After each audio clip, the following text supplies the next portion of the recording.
The pledge, would you join us? I pledge allegiance to the flag of the United States of America and to the republic for which it stands, one nation, under God, indivisible, with liberty and justice for all. Thank you.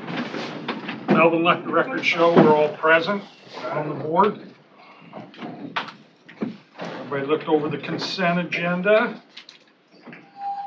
Need a motion to approve. I make that motion. Okay. Second. All in favor signify by saying aye. Aye. Those against, same? Okay, motion carried.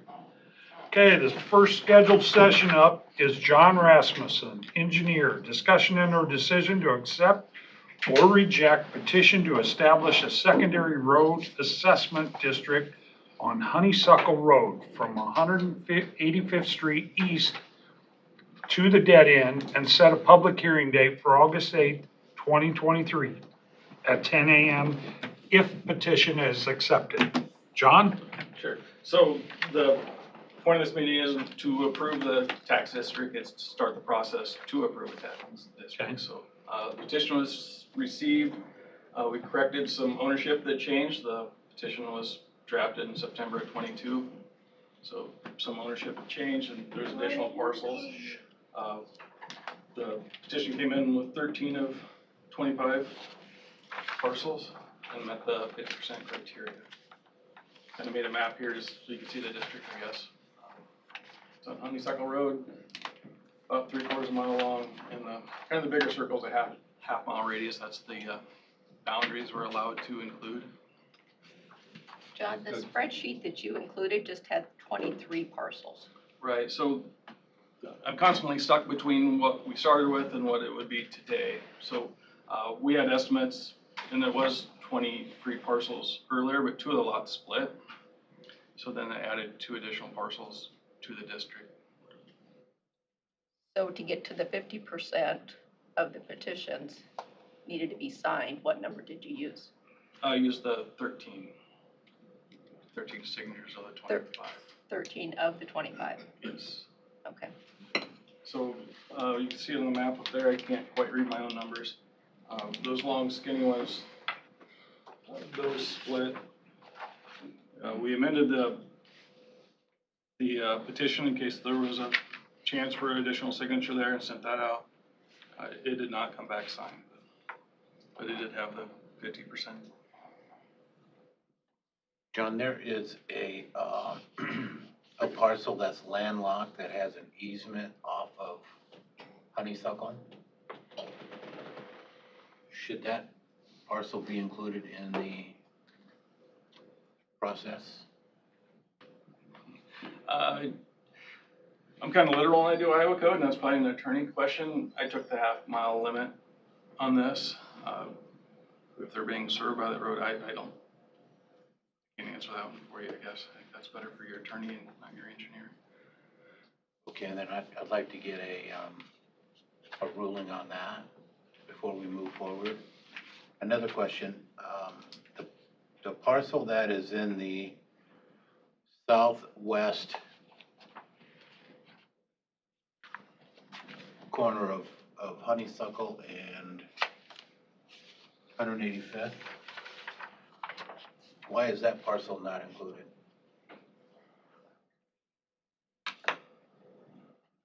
So when the petition was drafted, we met with the petitioners and Leanne, and we identified the parcels to be included. I think the consensus was those weren't buildable parcels at that time. That's not a buildable parcel? How many acres is it? I couldn't tell you acres or frontage on that right now. The landlocked one, the approximate location of that is where I can probably chase it down. Directly south of, I think it's 18.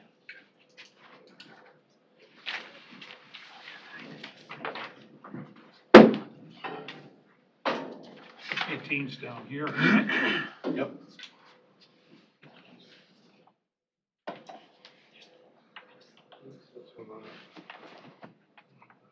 Okay, that's 18. No, We're talking this one here. I don't know. Is that what Is that one being built on at this time? The one along 185th Street? Not that I'm aware of. Okay. But I mean, adding it in can lower the cost for some of the residents. John, I think that the board is kind of heard through the grapevine that there's a couple parcels that are, one is either under contract or up for sale, and there's another one I believe is up for sale. What do we do with those? When the petition came originally, I double checked ownership to make sure it was correct at that point when I got the petition. I haven't been monitoring it to see, but once we start the process, I will direct mail all the owners in the district, and I'll go back through ownership. But I don't know when that snapshot has to be correct or how to deal with that change, I guess. I think it should be correct when the board approves it. For sure, but I mean, if there's a new owner, they If should there's probably know questions this. about it, about ownership now, before we approve it and set a public hearing, can you do some investigation on the ownership of that? Maybe we can get Scott to help us. Would I be allowed to say something here? Scott's, Just a minute. we'll have a public hearing and when we set it. Scott's a realtor, he might be able to help us out with that information. What I'd like to do is just postpone this discussion and the date for the public hearing until we can get some answers to those questions. Yeah, there's some lag between when it gets, like I'm using GIS data, so there's some lag between when things are recorded or the paperwork gets to GIS to change ownership. So those are kind of hard. They're going to be hard for me to track down because they're somewhere in the courthouse here, but I guess I can figure it out. Okay. Well, I was an observer in the room last year when this was brought in for discussion. And I know how frustrating it's been to all parties to drag it out this long. I hate to drag it out any further. I know the responsibility that the Board of Supervisors has to make with all of these decisions with these secondary roads, and I appreciate John taking extra time to work through it with me last week. And I also appreciate, I did my homework. This is my reading material to prepare for the meeting today. The chapter, the Iowa Code is kind of vague on how it's written. Mm-hmm. And I do need to listen to our county attorney to learn more about how the decisions were made. But I don't think delaying it is going to make any difference. I think we need to accept the petition as it's written. It was frustrating to me because it's not date stamped. There's nothing on there to tell me when the signatures were obtained, how recent they were.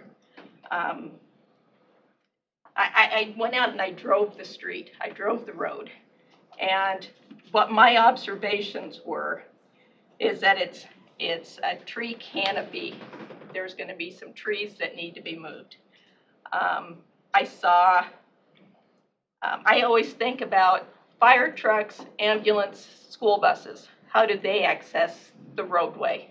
And when you get to that dead end or the end of the gravel, turning around there is just, it's clunky. There needs to be improvement there. I don't know, what I observed was a slow down sign. That tells me that people are being disrespectful out there. I don't know if it's residents that are speeding up and down the road or if it's just somebody who's zooming through on a four-wheeler or something. I just can understand your frustrations. I just don't think we need to delay it. I think we need to accept it as it is. And then discuss it and debate it at the public hearing.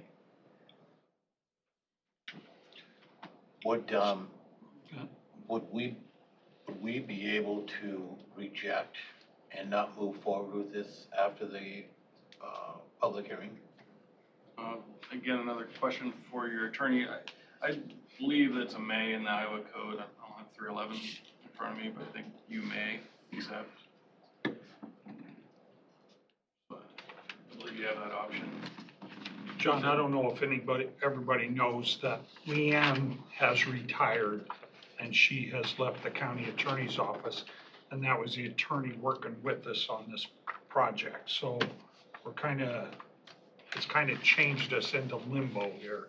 So, John, does a petition, once it's turned in, you said September of last year, is that where we start this at, or do we change it as it goes, is my question. Kind of the way the process looks to me is I put that together in September, then whatever falls out of the public hearing changes the estimates and the apportionment. You guys have quite a bit of liberty to change the district itself.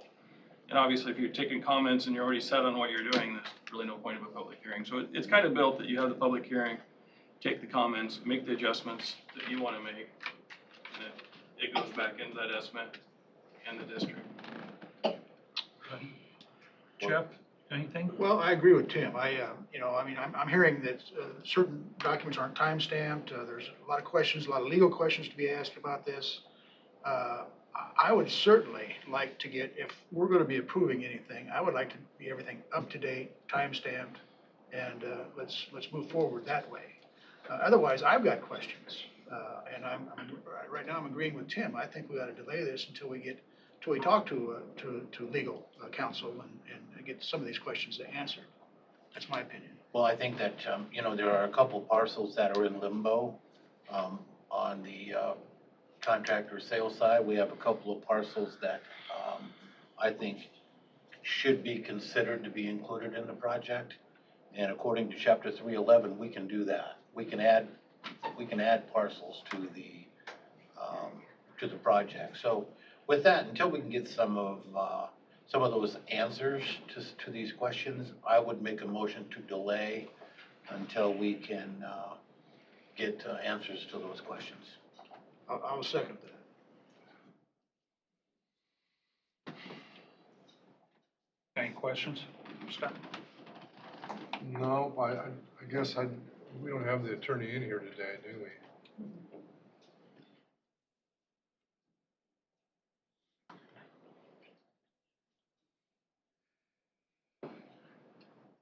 So what are we gonna delay it to? We'll delay it for 2 weeks, and I'll get with the attorney to see what the answers are to those questions.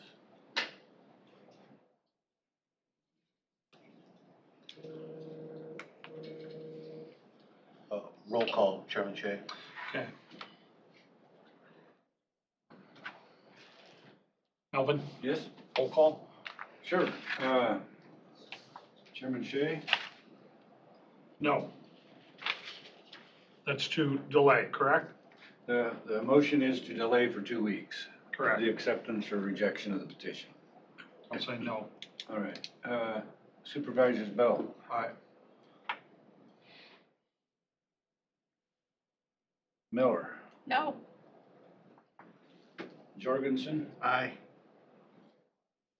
And Wickman? Aye. We have 3 ayes, 2 noes. Ayes have it. So we get somebody new from the county attorney's office, brought up to speed on this. We review all of the documentation and John's plan, and we put it back on the agenda for 2 weeks.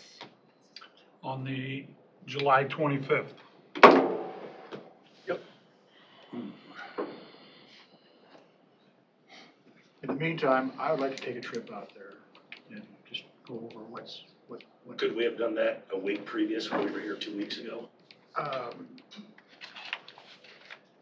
Could have been. I've had some issues. I've had some You got personal a room family. full of people, sir, and you could have done this 2 weeks ago. My wife passed away, and I had Okay, issues and I dealing with apologize that. for that. So that's why I'm a little bit behind on everything that's happening here, and I apologize for And you're that. also here making decisions for the county as well. Yeah, that's right, and I've made a decision right now, so that's what I'm saying.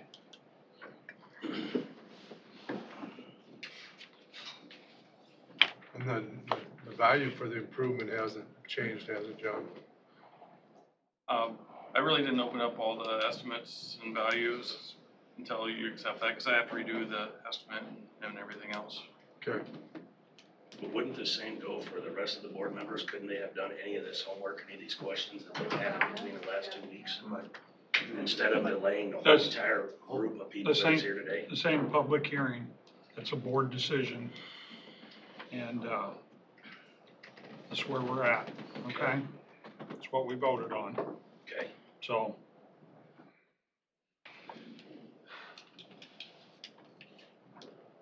Okay. So we'll set July 25th for the next meeting, okay? Let's move I on. apologize. I really, I don't have anything to say, sir. Thank you. Thank you. Okay, next up. From the HR department, yeah, Buzzman, sir. Tiffany, let's go on that.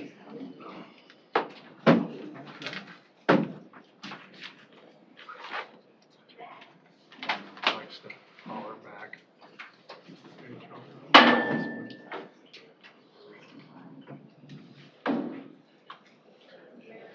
Okay, got through that.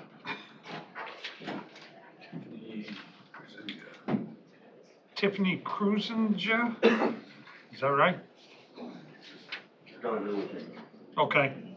And Spencer Peck, Pipeline Project Coordinator, ISG Inc. Presentation concerning county inspection role for the proposed CO2 pipeline project. Good morning. Good morning. Thank you for having us. Yes. I'm Tiffany Krasinga with ISG, Okay. and this is Spencer Peck. And I'm from our Des Moines office, and Spencer's from Waterloo office.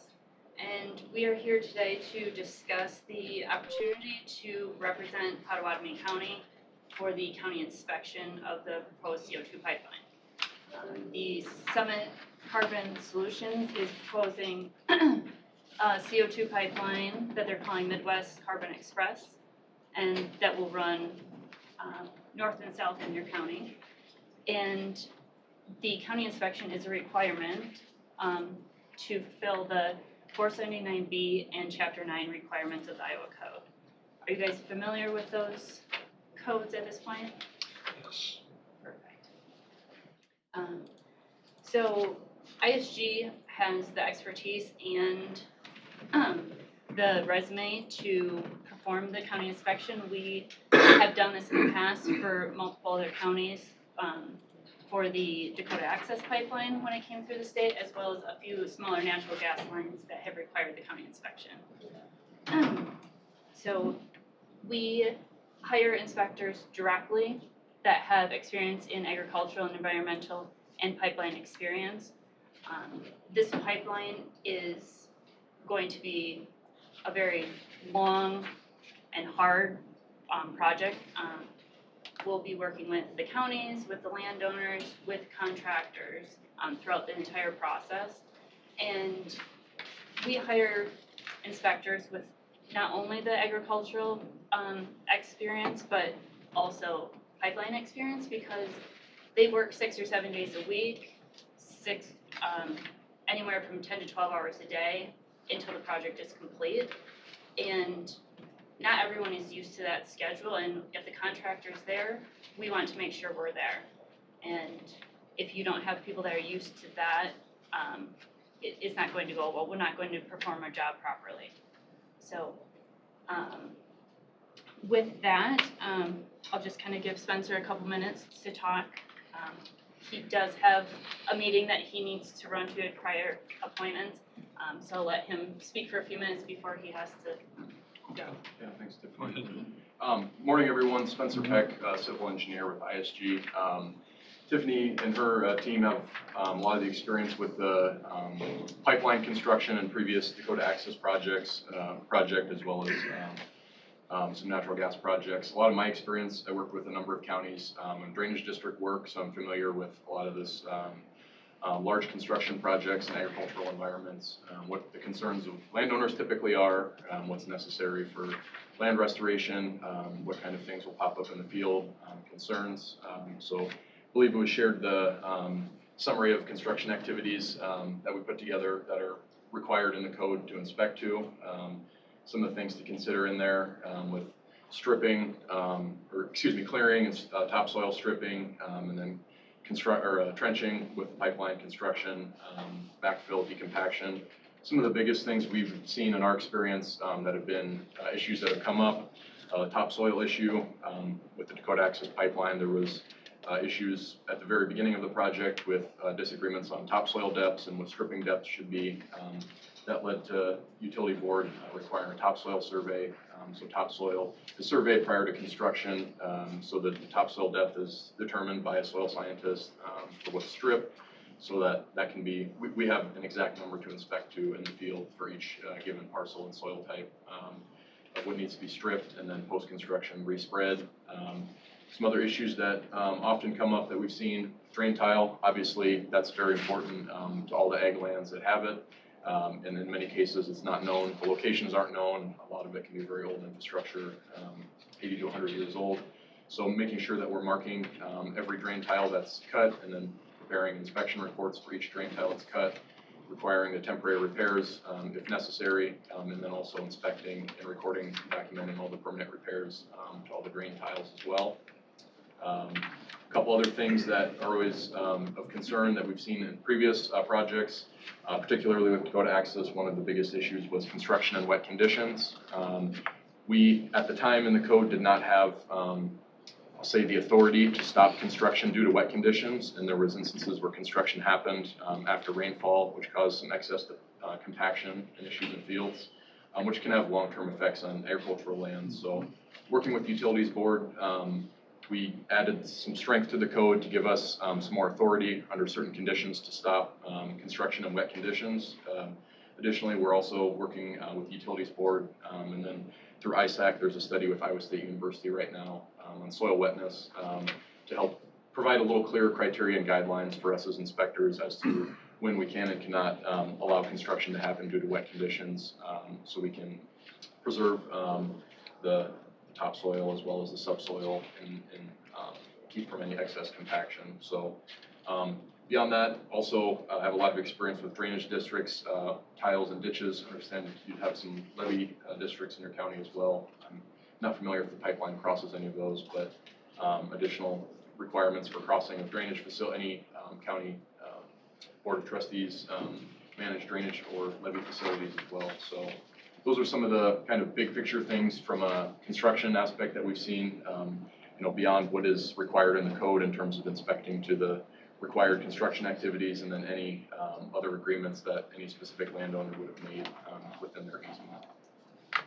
If this gets approved, how long would you be in our county? We would be, in terms of us being there, we would be there anytime any of the required construction activities happened. So it would be, they were required to give us a certain amount of notice prior to any of the required activities, and then with that notice, we would then be there to inspect those activities. So we would really follow the schedule of the pipeline construction. So as far as an estimate, Tiffany would probably know better. Sounds like they move through here pretty quick, really, is what it is. So it depends. Right now, we don't know what their construction schedule or pace looks like at all, how many crews they're going to have, how many spreads they're going to have throughout the state.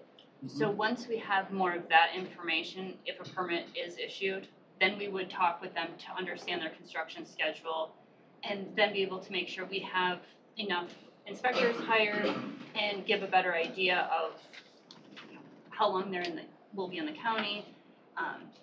It's a process, so we'll be in any county, for example, like for a couple of weeks, and then there might not be anybody here for a little bit because the second crew, if they're stripping topsoil, they're in here for a couple of weeks, they move on to the next county. The next crew could be farther behind. It depends on how many crews they have. So it could move fairly quickly, or it could be over a longer duration, but kind of split up into different timeframes. Have you worked on a summit project before? I've not. ISG has not worked for Summit or they're not associated at all with it. We're an ESOP company that's independently owned by all of us employees. Yeah. So what does the process look like if you, as an inspector, identify an issue? Mhm. Do they stop immediately? Is there pushback? Is there a temper tantrum thrown on the middle of the street? I mean, We hope not. Yeah. but- Usually not. It usually doesn't. One handout has the.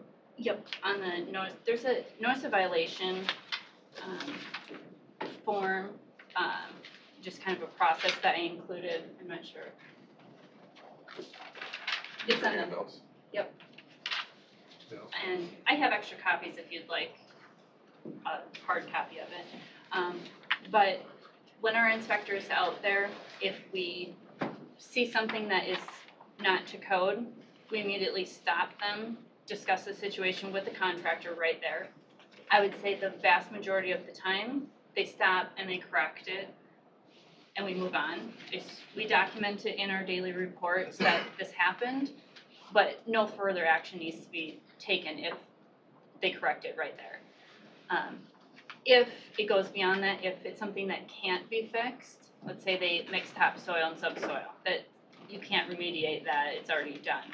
We document it and we go through this notice of violation process that we have. So it would be first the verbal, then we would do a written notice violation. For example, the topsoil and subsoil mixing, then we would contact there's land agents associated with the pipeline. We would get the landowner and them involved to see how they're going to remediate that. Most of the time, they'll do what they can to remediate the soil, if at all possible, but then it's usually a financial, discussion between them, and then ISG, as county inspector, steps out of that. That's between the landowner and the pipeline at that point, but we've documented the issues. If it's something that can be resolved, then we continue through the notice of violation process. So it's a written notice of violation. They have so much time to go and remediate that in the field. Or, again, with the landowner, there's always the option that the landowner could get paid to remediate that if they so choose. We don't assume that. We would rather go through the violation process and have it corrected. So there's a time frame given to the written notice of violation. If at that point, if that time frame expires and they're not correcting it, then we would come to you and explain all the details of what is happening, and then you can decide to take action. You could provide a time frame for them to remediate it. If that doesn't happen, you can then take action and submit it to the IUB. So are you gonna police each individual easement as you go? Because I know they've all been highly negotiated and they're all different as far as how much topsoil and how deep and. So Yes. yes, correct. Anything related to agricultural land and easement. So if a landowner says, okay, I want these trees cleared in my field, but I want them stockpiled at the edge of my easement, or say I want this fence rebuilt after construction, any sort of things like that, those will be provided to us, on a parcel by parcel basis, and then we would inspect anything that was individualized in the easements relevant to the agricultural lands and restoration. How long will you guarantee this work? In terms of Say drain tiles, the next spring, the farmer's having trouble with his drain tile. so What happens there? So the repairs themselves will be done by the pipeline company's contractor. We're there to inspect the repairs.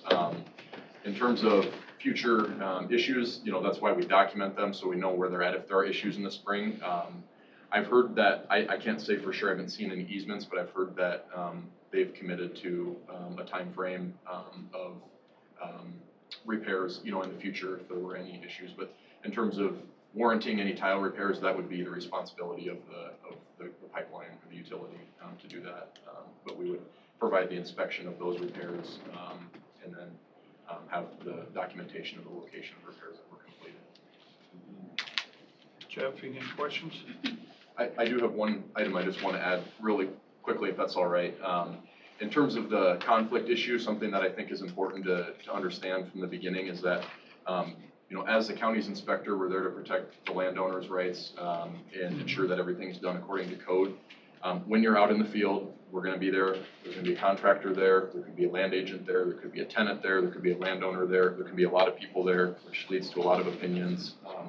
We have to inspect to the code. So if the code says that, you know, this work needs to be done in this manner and this needs to be decompacted in this way, that's what we have to inspect to. So if there's a landowner that wants something done differently, if that's not, you know, what's in the code or what they agreed to in their easement, we can't, you know, inspect any individual requests, you know, on site if they're not according to code. So I just wanted to mention that. You guys got anything? Yeah. Matt, if this project goes through and regardless what inspection company we choose, what is the responsibility of your office? What will you need to do? Our office would probably grant some floodplain development permits out of there and inspect the floodplain area as that work happens. Depending upon what the utility board allows us to do, there could be some grading permits involved in it. But I don't know that the utility board has settled on that issue yet. According to their presentation, it says that each county will be required to facilitate the payments as a pass-through. So there's some work that you're gonna have to do no matter what. Somebody in the county is. I would assume it's gonna be That you. is part of what we've heard from other counties, because we're one of 2 counties left to sign up with a county inspector right now. Correct. Some of the initial counties that signed on, some companies, got charged fees from those companies for pre-work to be ready for if the project were to happen, right? And then, but the fees that ISG would charge us throughout the project actually get billed to the company. The company then pays the county, we then pay ISG those funds. From what I haven't, you know, we don't have any contracts between us or anything like that right now. But from what I've been told from ISG is that they give us the invoice, we give that to the company. ISG waits on payment until we get the payment from the contractor. So it's not. What's that process, you know, because the same with John, they're gonna be inspecting a lot of right-of-way. Mhm. What's that process? Is that every Friday they submit an invoice? And then do we get turned around and get paid by the following Friday? You know, that's the question I've had with all these groups that come in here. What does that look like? What's that turnaround on money? You know, what's that, what is it, $50 an hour, $100 an hour, those people out there? I mean, what kind of money is we talking? That would be a good question if we, you know, we pursued further through ISG. I'm sure that would be laid out in their contract before it was approved and signed for everybody to see what, you know, is it a monthly billing? What are they billing for? And how detailed are the invoices? Yeah. I can talk through that a little bit. Yeah, I want to apologize. I have a prior commitment. I do have to take off, but appreciate your time this morning. I know we should answer those questions about that. So nice to meet everyone. Thank you, Spencer. So in regards to the invoicing, if a permit is issued by the IUB, then I would work with you to have an actual contract signed. Prior to a permit being issued, if you were interested in moving forward with ISG, if you signed a letter of intent, which if the permit is not approved, everything is null and void, there's no payment transactions happening for the letter of intent.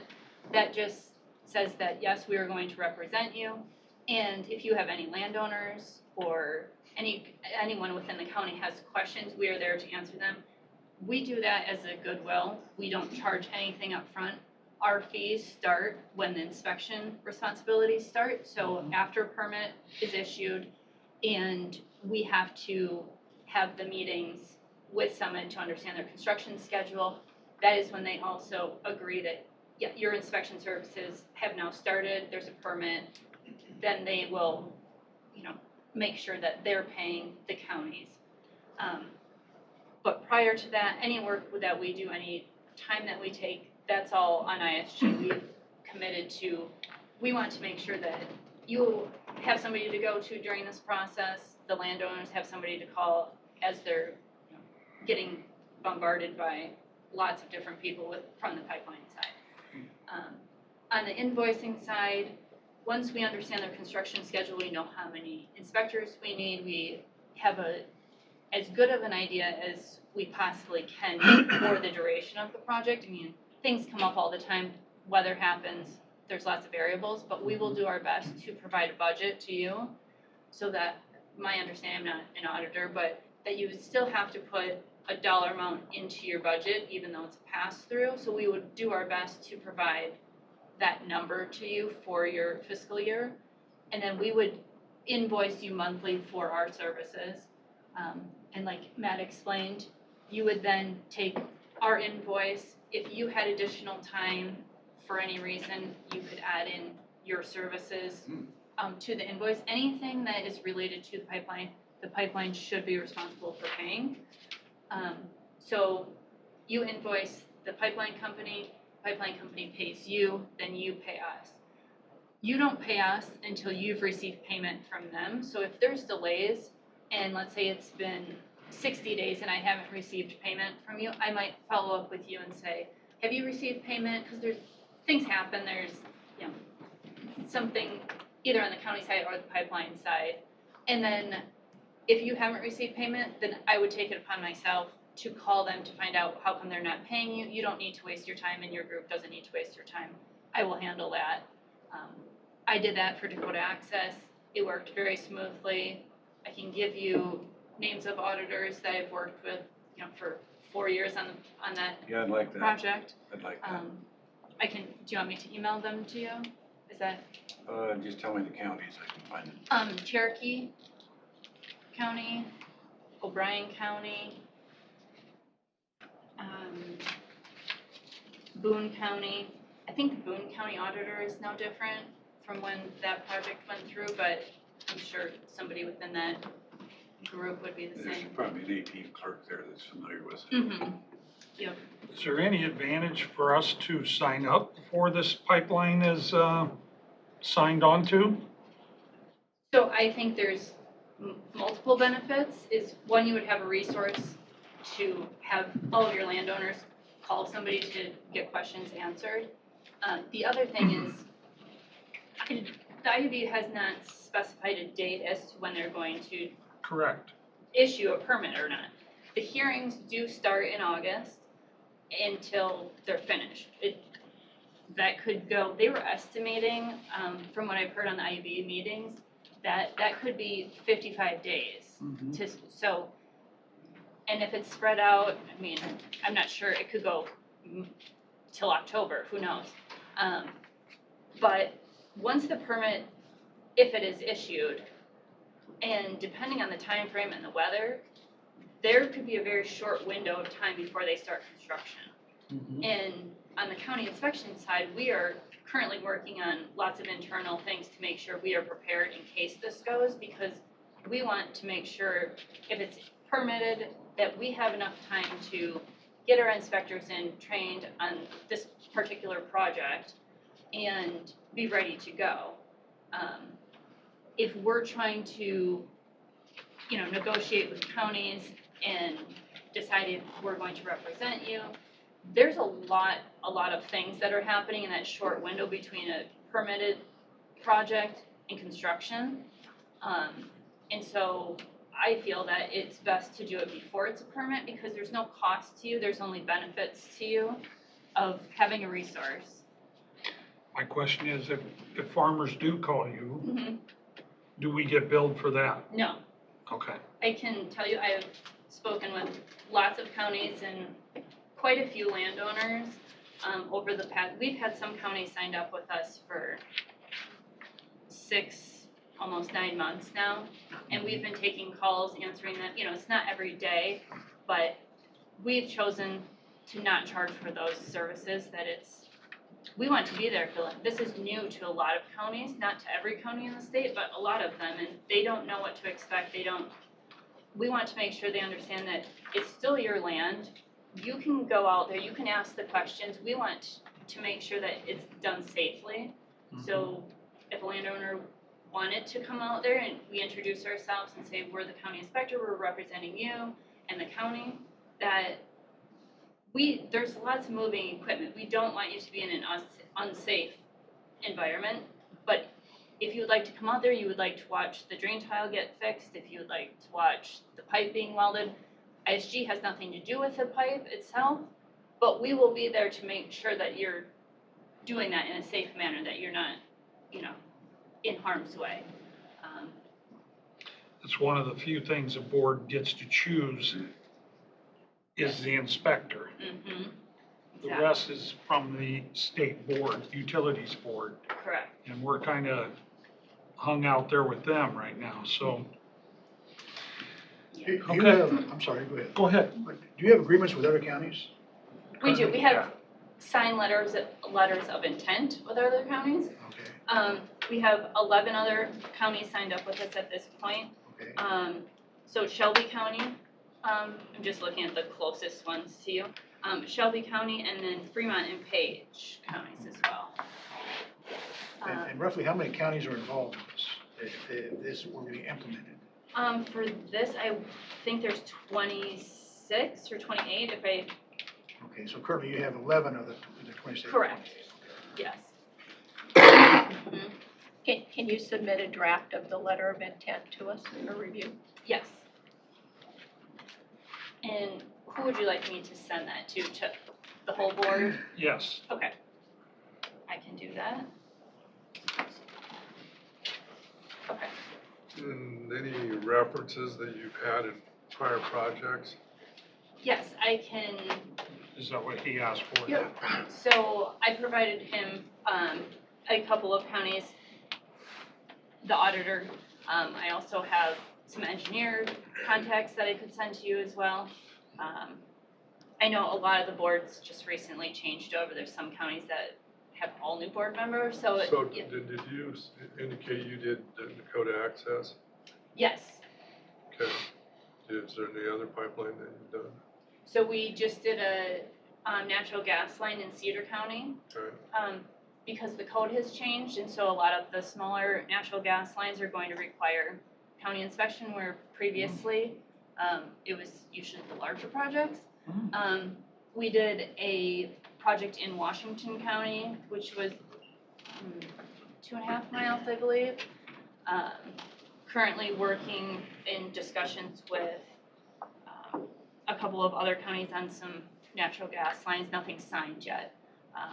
But for the Dakota Access project, there was 18 counties that were affected by that project. ISG represented 13 of those counties. Like Spencer briefly mentioned, the code at that point in 2016 when that project started hadn't been actively used for decades. And so it was very apparent that there was areas that needed to be, there's a lot of gray areas. The concept was great, but it didn't clearly specify some criteria that was needed, because when you have 6 people's opinions, that doesn't work well. We need the code to be very straightforward, everyone understands this is what it means. So ISG was hired as a consultant to the IB to provide our feedback after Dakota Access project was completed, to say, these are the areas that we feel need some attention.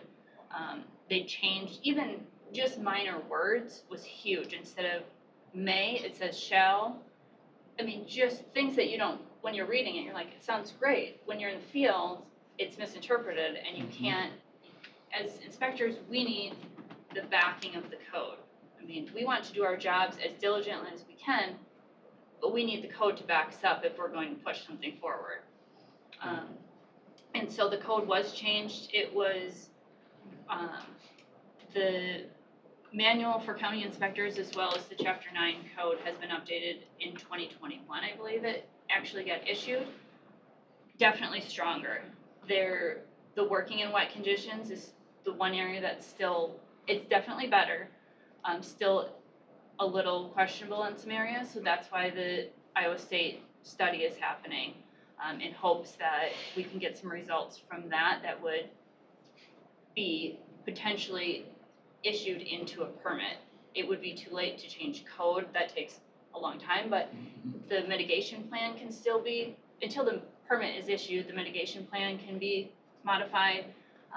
You know, at the permit level, there's some things that we're hoping could be implemented from that study. So, One other thing, Tiffany, could you also send your most recent financial audit?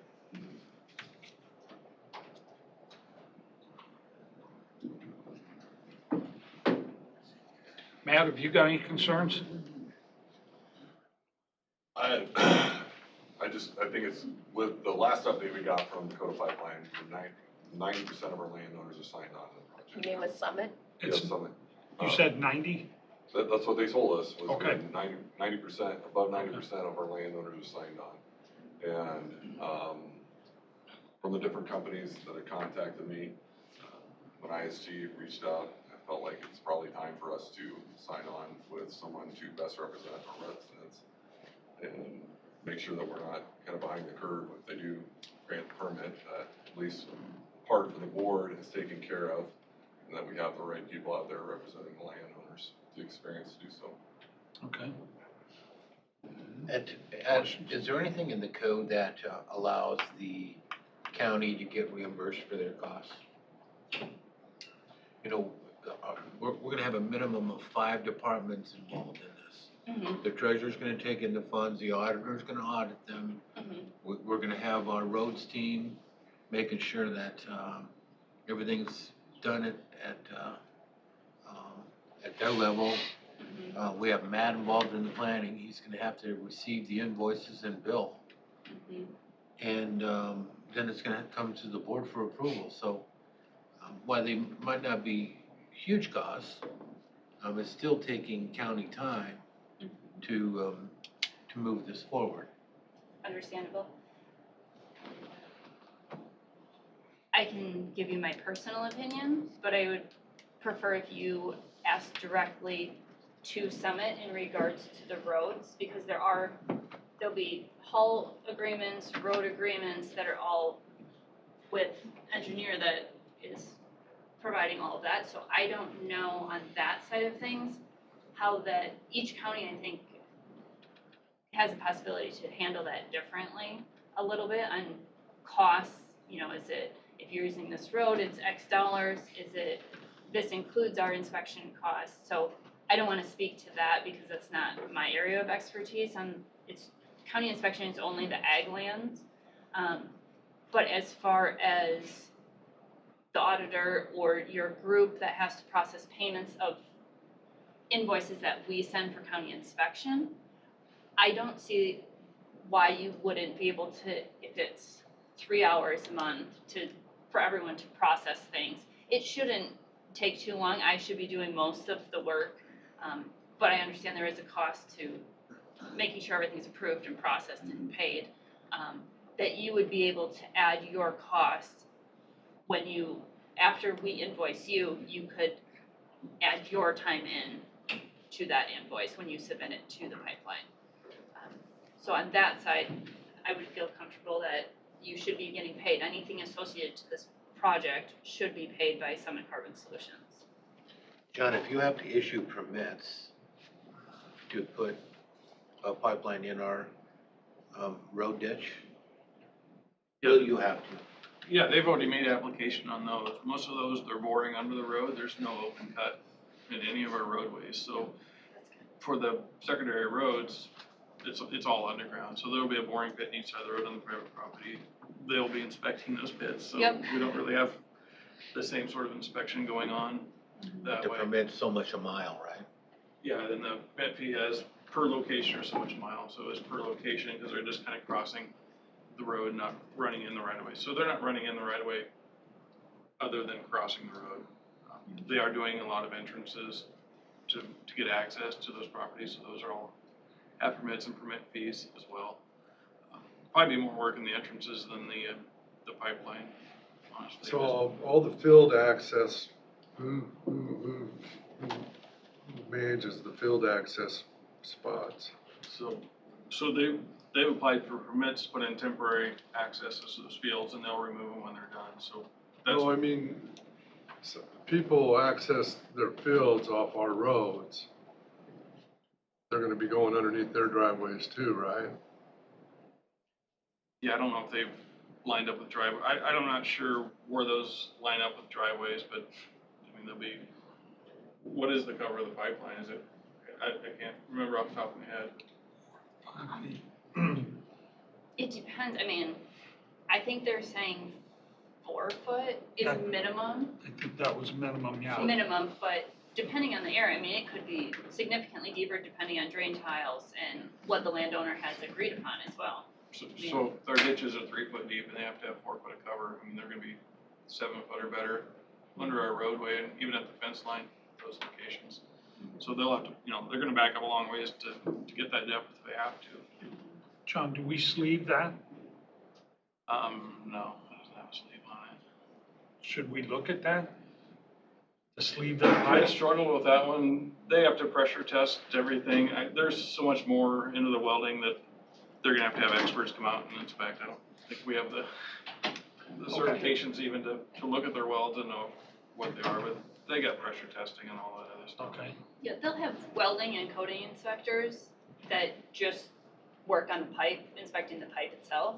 And they'll use special coating when they're doing any directional drills or horizontal drills. Especially depending on, if it's a rocky area, they'll have special coating that goes on that section of pipe that goes under the roads. Okay. And when we're there inspecting just the bore pits on either side, if for some reason something happens to the road, we will call you right away and say, we're, in our previous experience, somebody from the county is not always there right when they're boring underneath the road. They might come check on it at some point, but there wasn't always somebody right there. So if something happened, where the edges sloughed off or something happened, we would just call the engineer right away and say, can you send somebody out? This is what happened. And that's out of our expertise as far as the actual road, but when we're doing the bore pits, we want to make sure that you get involved as soon as possible if something happens. Okay. It's to your company's advantage that this project moved forward greatly, right? So what I'm gonna ask you is this, are you currently in contact with any Potawatomi County landowners, what you do, your company does?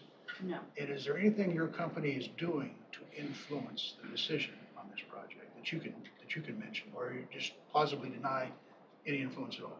No, I have not talked to any Potawatomi landowners. The only people I have spoken with are, I've talked to John a couple times, I've talked with Matt, and I believe I left you a message. Yes. Just asking to speak with you to try and get to this meeting today. ISG is doing nothing to promote the project. If it goes, it goes. If it does not, we don't have any money into it. We don't associated with it at all. The only things prior to this is for other counties, I've spoken with some landowners, with county officials, and attended the Summit Carbon Solutions public informational meetings for counties that have signed with us the letters of intent prior to those, so that we were there understanding what they're presenting, and spoke with any people from the county that were there or landowners that had questions. During those meetings, they would introduce ISG as the representative for the county if that decision had been made. So I stood up and just introduced myself and said I would be available after the meeting for any landowners if they had questions. But that is all that we have done. We want to wait until a permit is issued to speak with Summit Carbon Solutions to understand their construction schedule. We just feel that's the right thing to do. If there's no permit, we don't need to know about the project. I mean, it's not us. We're just doing internal things. for our inspection reports and our processes on how things will be handled internally if a project were to go. If we were to invoice Summit, I presume you can give us proper contact information where to send the invoice. Yes, yep, after a permit's issued and we have all of the information regarding that, I would definitely work with you to have everything so that it runs smoothly. You would prepare those documents and somebody would sign off on it. Is that how that would go for the reimbursements? So it depends on, it's kind of up to the county. I would prepare all of our invoice documents to send to you. I think for your tracking purposes, it may be best to actually have an invoice that's created in your system so that you can track it through your standard process. But I would do whatever, is easiest for you to make it simple.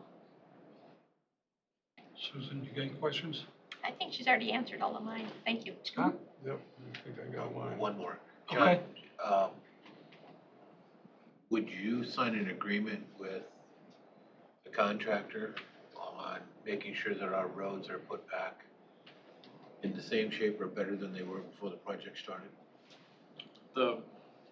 We'd work through the haul routes I don't know what they're bringing, kind of like her, I don't know what they're bringing yet. Material wise, I think it's just gonna be pipe. It's not like they're hauling aggregate or dirt or anything else like that, so, I don't really know what to anticipate yet, but we would put them on a dedicated route and permit that, then they'd do dust control or whatever we need them to do to not be a nuisance, I guess, but I don't really know what their loads are yet. I think they'll have some heavy equipment they'll move in, and I think that'll just probably move through the fields and across the county without being trucked all that much, so. Well, the equipment to put it in, earth movers, whatever, all in the pipe, they're gonna be on our roads, on a haul route, right? Okay. But once they're on the ground, I don't know that there's gonna be much not like the windmills, where they're hauling in concrete and they're hauling in rock and they're hauling in all these other materials. Okay, so then we shut the haul route off if it rains. Or they put more rock on it and get us out of the mud, I guess. Okay, there you Get some go. rock out of it. Put some more rock out of it. Okay, just wanna make sure. Okay, And I just had one other kind Okay. of quick general comment. So our inspectors do reports every day, a kind of a daily report of what activities they've seen, what tracks they've been on, all the details. We know drain tile is a huge concern. And so each drain tile that is repaired has a separate report, so we can easily track that if there are issues in the future. When the project is complete, I will work with whatever group or groups you would like me to provide that documentation to you, because they are available to the landowners at the end of the project. They're available throughout the project, so if a landowner came to anybody and said, can I see my reports for the last 3 weeks? I know they've been in my field. I can provide that. You can contact me. I would email them or get them to that landowner. I prefer to keep all of them as one bundle until the end of the project, other than the ones that are specifically requested, rather than sending them to you weekly. It's a lot of reports, it's a lot of documentation, but at the end of the project, I provide all of that to you with training on how to easily find that documentation for the landowner, because the landowner will be issued a track number by the pipeline. It's not associated necessarily with the parcels on how the county has their mapping done, it's all track numbers. So if the landowner were to have their track number, whatever, PO 123, you could just go into my files, PO 123, and then it will be sorted all by the types of documentation I have available for what's been done on their land, and you could easily provide that to them. But I would do that training and walk you through whatever group would like that documentation at the end of the project. And communication throughout the project would be, we can work with you if you decided to go with ISG. Do you want a bi-weekly email, a monthly email on kind of a summary of what's been happening? Obviously, if there's any issues with landowners, those would be immediately addressed to you. But just as a general progress update, we could, provide them to John or to the board, however but we can work those details, but I just wanted to let you know there's kind of constant communication throughout the project. You know, not necessarily just when there's, you know, not so good news. It kind of just a progress update as well. Sounds like they'll move through the county pretty fast, is what, the way they were laying It's it out. smaller pipe down here, so it will go faster than in northern Iowa where it's bigger pipe and just Okay. takes more time. So have you been in contact with any of the soil water conservation districts then? We have not. Tiffany, thanks for coming in. Yes, thank you very Really much. appreciate it.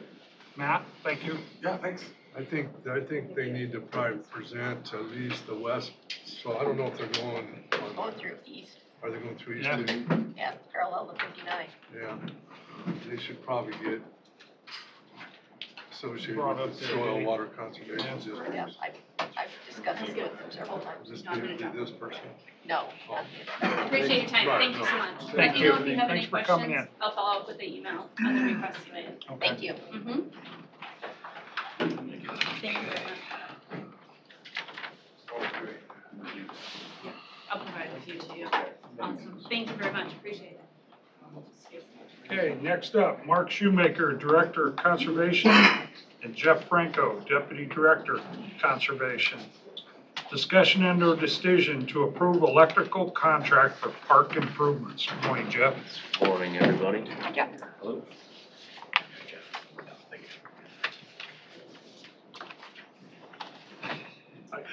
Yeah, you escaped, didn't you? I was just standing outside for a while. Yeah. TV cameras left really quick. Well, this should be a little quicker than the previous two, I don't know. But this is, we were asked to get some bids and some proposals on some updates that we want to do up at Mount Crescent. These are the electrical improvements that we need to do. We actually started this, previously we got original bids, they were a lot higher than we expected. And then we went back and got them refined with all the contractors that were bidding, so. Yep, so, yeah, this will allow for operational efficiencies moving forward, reduce our reliance upon generators this coming year. A few of the things that we learned about operations at Mount Crescent after year one, we'll be able to improve upon those operations this year with this project. And just a shout out to Ben and to Chris, they went back and reworked this and made some significant reductions in costs as well, so I think it's recognized that.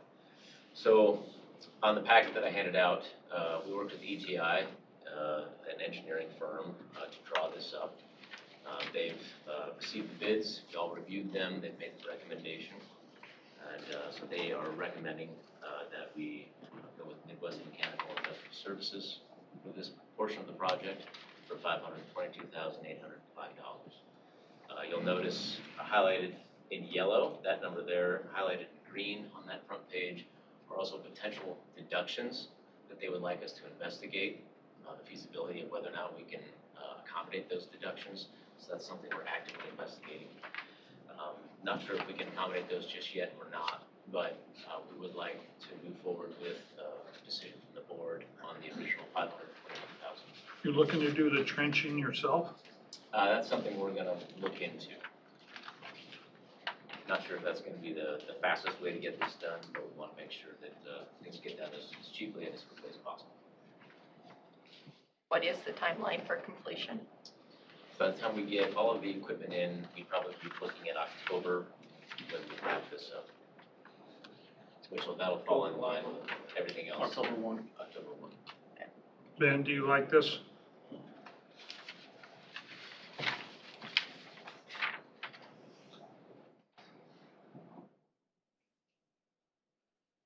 Questions? Does this work have to be completed to open?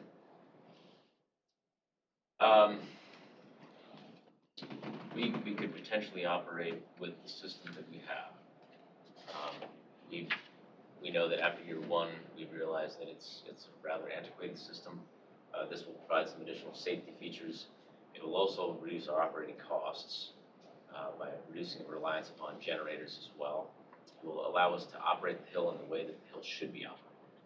Meaning that we can run the lifts, make snow, and have everything operating at the lodge at the same time. Right now, we kind of have to play a little game of what can be running at the same time and what can't be running in order for us to operate that hill. So this, we could operate with the system that is in place. However, I don't think that's recommended for the best move for moving forward. Where are you going to get the money? Can you use the revenue from the operation to pay for this? I think we'd certainly come to the board up front for that funding. My understanding is that some of this has been allocated previously, budgeting process for this year. And then a payback period, is something that we've discussed, as these are loans versus just payouts from the county, that this operation would be able to pay that money back to the taxpayers.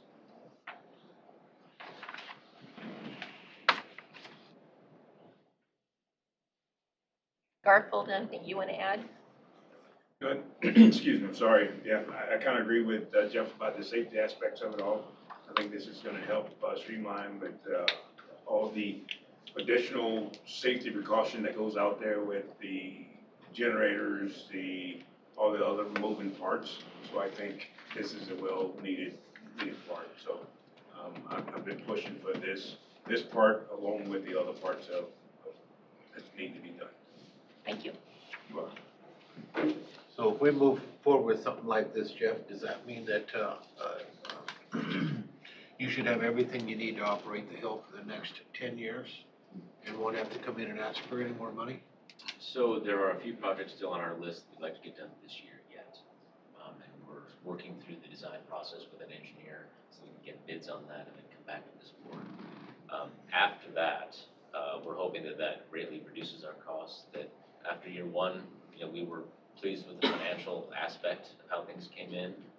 And we're hoping that big capital improvements can at least primarily be funded by Mount Crescent itself moving forward. I can't say that there will never be an ask. We just don't have that crystal ball. But we're really hoping that Mount Crescent will be self-sufficient after a couple years of operation here and will greatly reduce our asks. I think that was the intent of looking into the enterprise fund too, is that this operation would pay for itself and be sustainable.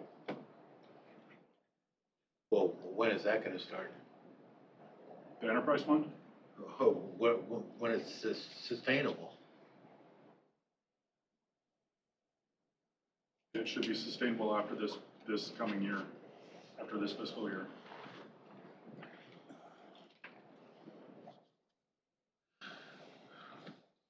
So help me out a little bit. Well, I think we allocated quite a sum of money before. Has that money already been allocated and this is additional to that? Is that right? No, this would fall underneath that umbrella. Okay, so We're still within that. We're still below. still below that? Okay, all right. Questions, Scott? No.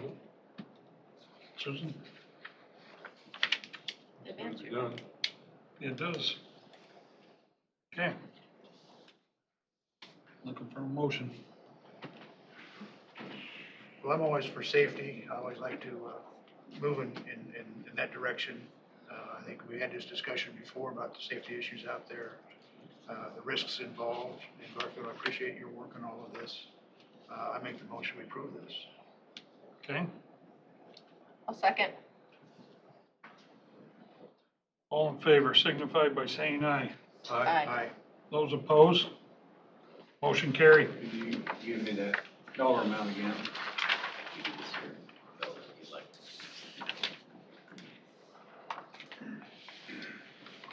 Okay. Yep, thank you. Appreciate it. Thanks, you Well guys. needed. Thanks. Barfield. Chris, how you doing out there? Good. Staying busy? Good. Glad to hear that.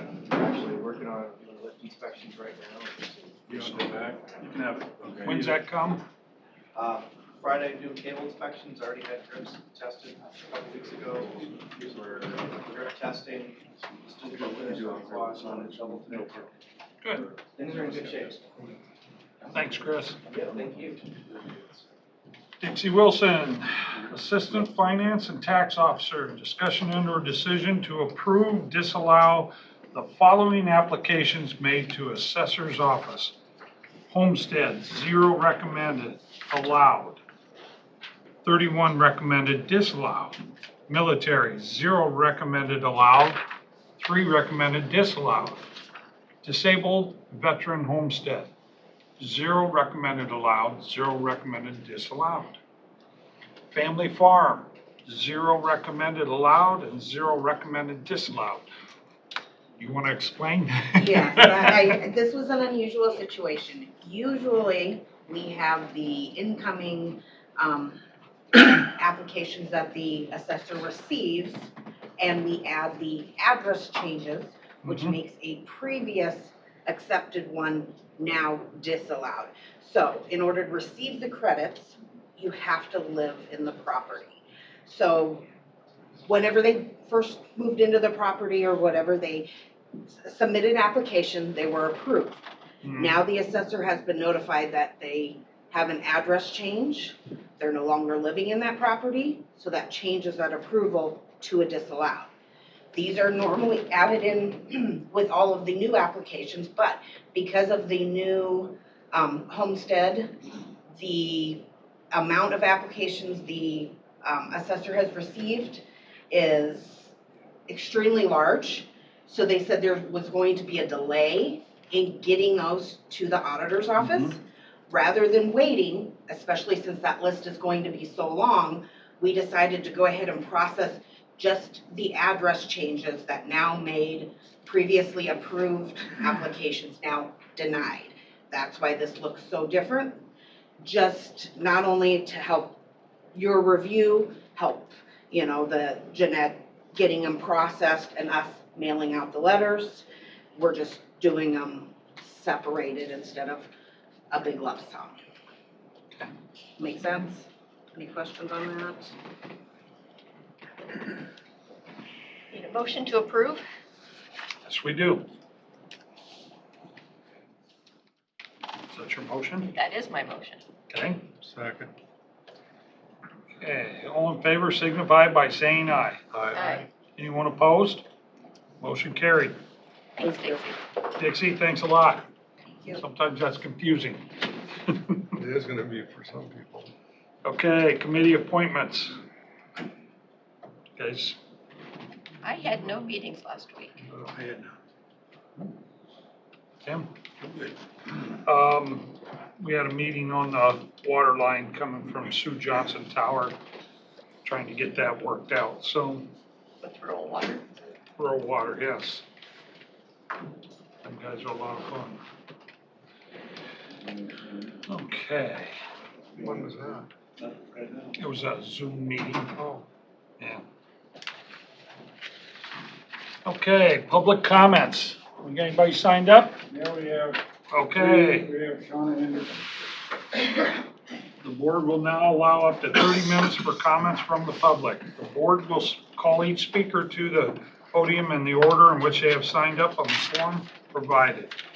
Each speaker is limited to no more than 3 minutes for speaking, must speak from the podium, must first state his or her name and address for the record. Comments should be directed to the board as a whole and should refrain from personal attacks or from addressing individual employees and citizens.